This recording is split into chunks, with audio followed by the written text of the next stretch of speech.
পাব্লিকৰ কিছুমান মানুহৰ পৰা কমপ্লেইন পাই আছিলোঁ যে সিহঁতক মানে ফোন কৰি অলপ এটা নতুন কাৰ্বি সংগঠন KULA কাৰ্বি ইউনাইটেড লিবাৰেশ্যন আৰ্মিৰ নামত এক্সটৰ্শ্যন ডিমাণ্ডছ অলপ দি আছে।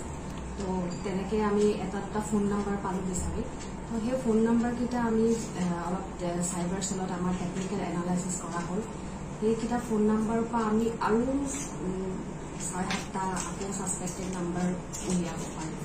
সেই ছাছপেক্টেড নম্বৰকেইটা আকৌ অকণমান এনালাইজ কৰাৰ পিছত এজন মানুহ আমাৰ লোকেট কৰা হৈছিলে যি সেই 6-7টাৰ ভিতৰত 2টা নম্বৰ তেওঁ ইউজ কৰি আছিল। তেওঁৰ নামটো হৈছিলে থেংটম হানছে। তেওঁ ছাৰ হানছে গাঁও ডিফু থানাৰ আণ্ডাৰত তেওঁ ৰেচিডেণ্ট। তাৰপিছত তেনেকৈ আমাৰ তেওঁক গৈ পেলাই পিক আপ কৰা হ'ল।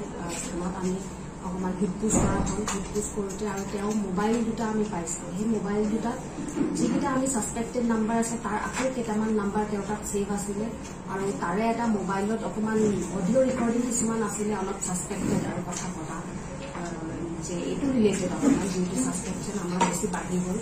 তাৰপিছত তাক অলপ হিটপুচ কৰোঁতে ইণ্টাৰগেট কৰোঁতে আৰু এইখিনি ক্ৰছ এক্সামিনেশ্যন কৰোঁতে সি বস্তুটো কনফেছ কৰা হৈছিলে যে এনেকৈ কাৰ্বি সংগঠন সিহঁতি কেইজনমানে মিলি পেলাই এটা খুলিছিলে আৰু এক্সটৰ্শ্যন ডিমাণ্ড ফোন আৰু সিহঁতি এক্সটৰ্শ্যন লেটাৰ ডিষ্ট্ৰিবিউট কৰিছে কিছুমান মানুহক। তাৰপিছত আমি তেওঁ মোবাইলত ছাছপেক্টেড নম্বৰ 2টামান আৰু ছেভ কৰা আছে যাৰ থ্ৰুদি আমি তেওঁ তাৰপিছত ক'লে তেওঁ মানে সেই সংগঠনটো তেওঁ এনেই নাম হয় থেংটম হানছে কিন্তু সংগঠনত তেওঁৰ নামটো আছিলে আৰাক ইজাম বুলি আৰু তেওঁ নতুন সংগঠনটো ফাইনেন্স ছেক্ৰেটাৰী